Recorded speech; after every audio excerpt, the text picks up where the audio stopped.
masustansyang araw! Narito kami ngayon upang maghatid ng sarap sustansya recipe na may kakaibang quiz na kagadaganang kainin lalo na sa mga kids. Bago natin simulan ang ating pagluluto, Casey, ating muna balikan ang ating natutunan sa Magisarap Sustansya Kusina Eskwela. Mula sa pagiging madiskarte sa cooking techniques, magiging mapanuri sa gagamiting ingredients, paggawa ng proportional dishes para sa Pinggang Pinoy, at tips para sa healthy meal na lulutuin. Marami kaming natutunan sa Magisarap Sustansya Kusina Eskwela na di lang para sa ating nakabataan. Ito ay para na rin sa mommies and daddies na nahihirapan na pakainin ng kanilang kids.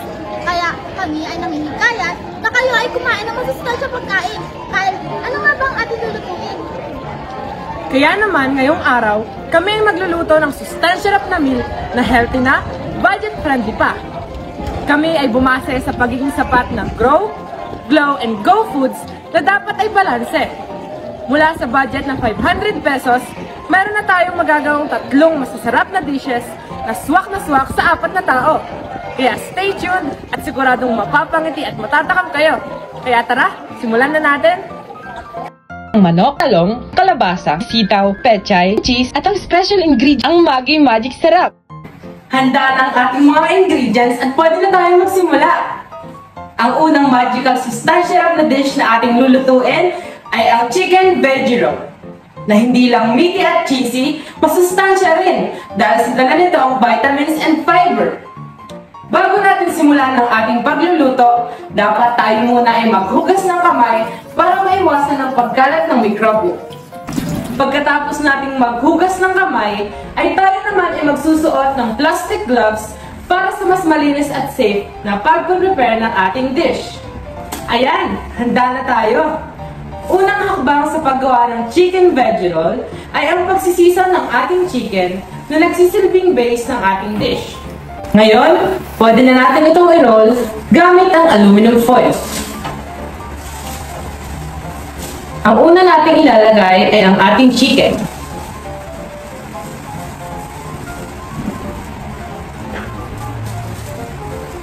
Sunod naman ang ating cheese.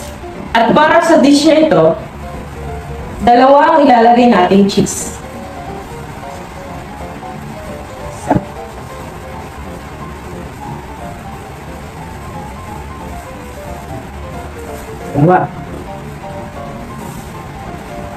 Sunod naman natin ilalagay ang ating pechay. 2 din ang ilalagay nating pechay para proportional ito sa nilagay nating cheese. Sunod naman ang mga gulay na talong, sitaw, at ang panghuli ay ang kalabasa. Pagkatapos, ay i-rest na natin ng 2 hanggang 3 minuto. Ngayong nakagawa na tayo ng 2 roll, pwede na natin itong steam ng 10 to 15 minutes.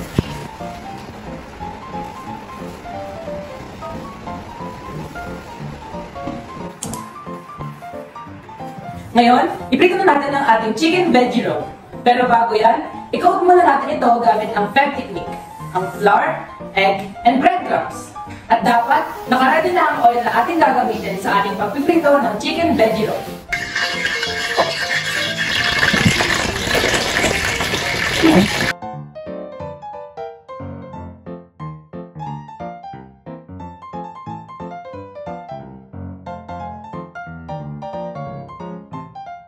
Naman sa ating pangalawang dish ay magluluto tayo ng tinolang tokwa.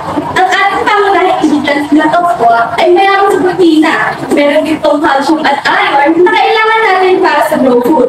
Para sa tinolang tokwa, kailangan natin ng tokwa, oil, luya, sibuyas, bawang, Maggi chicken cube, Maggi magic sarap, papaya, patis, water, kalabasa, tanglad, siling haba, malunggay. At pagkatapos natin pituhin ang tokwa, magigisa naman tayo ng Sibuyas, luya, bawang. Kapag golden brown na ito, ay atin nang ilagay ang papaya. Sunod ang kalabasa at haluin ito. Pagkatapos ay maglagay ng 3 cup ng tubig at para sa ating pampalasa, lagyan natin ng patis o asin at paminta, depende sa inyong panlasa. Maggi Chicken Cube ang sikreto ng mas masarap na lutuin. Idagdag pa din ang Magic Sarap para sa sustansya rap. Para sa dagdag sustansya at aroma, isunod ang siling haba, tanglad at malunggay. Na tayo sa paggawa ng ating final dish, ang ating dessert. Ang gagawin ko ngayong dessert ay banana delight. Ang saging ay ang pangunahing sangkap na gagamitin na mayaman sa potassium, meron din itong vitamin B6 at vitamin C na tamang-tama upang makompleto natin ang pinggang Pinoy. Ang sangkap na kailangan natin ay Saging, cated coconut, brand powdered milk, Milo, at condensed milk. una ay balatan ng saging at durugin ito. Pagkatapos, sa mainit na kawali ay ilagay ang desiccated coconut hanggang maging golden brown. Ihalo ang dinurog na saging, condensed milk at Milo. Hahaluin ito hanggang maging dough. Palamigin ang mixture, bibilugin ito, ay kukoat natin ito ng Bear Brand powdered milk. Napakasaya na magluto at magamit ang ating natutunan sa Maggi Sarap Sustansya Kusina Eskwela. Hindi lang tayo natuto, nabusog din tayo. Di na ako makapagantay na kainin ito. Ayan, mga kaibigan, natuto na kayo magluto ng gulay na ulam at dessert na busog din ang bagong kaalaman ng inyong isipan dahil sa mga kahalagahan ng bawat masustansyang pagkain na aming inihain na kailangan natin sa pinggang Pinoy. Maraming salamat sa inyong lahat.